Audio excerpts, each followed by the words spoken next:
Ibu hamil boleh berpuasa, cuman harus memenuhi kriteria atau syarat-syarat yang terpenuhi sehingga si ibu hamil ini bisa berpuasa dengan aman untuk kesehatan si ibu dan si bayinya.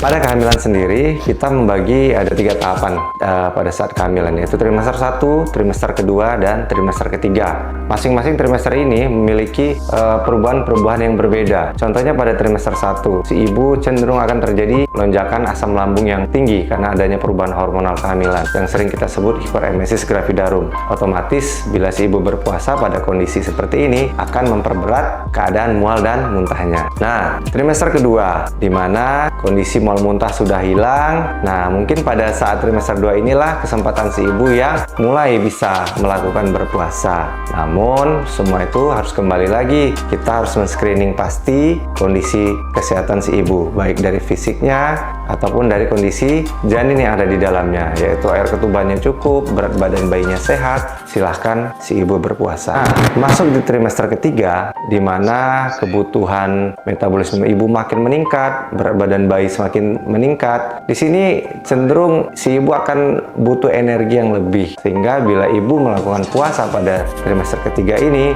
mungkin akan lebih berdampak pada pertumbuhan berat badan bayi. Meskipun nanti pada saat berpuasa si ibu akan menggeser waktu makannya, misalnya pada saat berbuka, kemudian pada saat malam, ataupun pada saat sahur. Nah, namun kondisi yang biasanya si ibu makan tanpa puasa, ada hal-hal yang tidak bisa digantikan, sehingga metabolisme ibu yang tinggi ini takutnya nanti tidak terpenuhi pada saat trimester ketiga. Namun semua itu kembali lagi pada kondisi ibu dan kondisi kesehatan dalam kandungannya. Yang pasti pada ibu hamil ada kemudahan, artinya ada ruksanya, ada kekhususan. Si ibu ini boleh berpuasa ataupun membayar fidyah. Jangan sampai nanti dengan berpuasa malah merugikan kondisi ibu dan si bayi.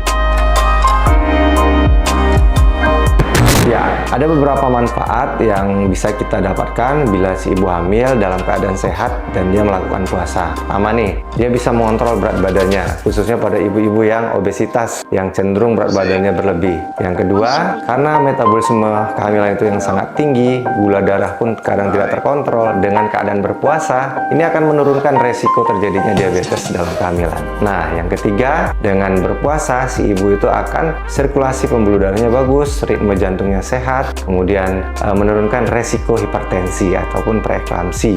Yang keempat, dengan si ibu berpuasa, di mana dia menahan lapar, menahan haus, menahan hawa dan nafsu, di situ dia bisa mengontrol emosionalnya, sehingga emosi ibu atau kesehatan mental si ibu lebih stabil, dan diharapkan nanti ketika melahirkan akan menurunkan resiko terjadinya baby blues atau postpartum blues. Yang pertama, ibu harus cukup mengkonsumsi cairan.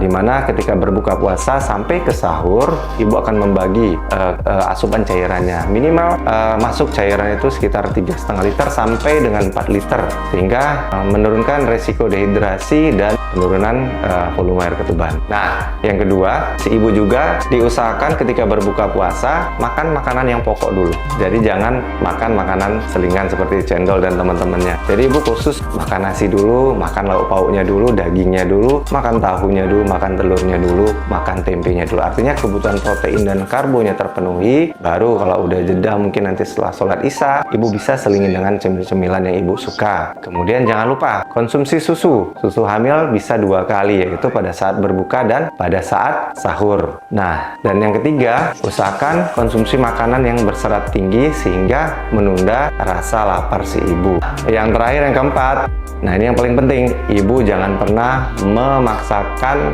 kondisi fisiknya melebihi kapasitasnya. Bila si ibu udah mengeluh pusing atau hampir merasakan pingsan, baiknya puasanya dibatalkan. Jadi ada tips-tipsnya juga. Ibu bisa berpuasa selang-seling, yaitu 1 hari berpuasa, 1 hari libur. Nah, bagi ibu-ibu yang beraktivitas, mungkin bekerja, mungkin bisa berpuasa pada saat dia tidak bekerja, ya, pada saat weekend atau pada saat libur. Nah, mungkin itu tips dari saya, sekedar untuk bagaimana berpuasa yang aman pada kehamilan. Kembali lagi, berpuasa dipersilahkan kepada ibu-ibu. Namun ingat, di agama kita ada kemudahan, yaitu untuk membayar fidyah. Jadi Jadi bila fisik ibu tidak memungkinkan untuk berpuasa, silahkan mengambil kemudahan yang diberikan Allah ya. Baik, terima kasih ibu-ibu, salam sehat selalu.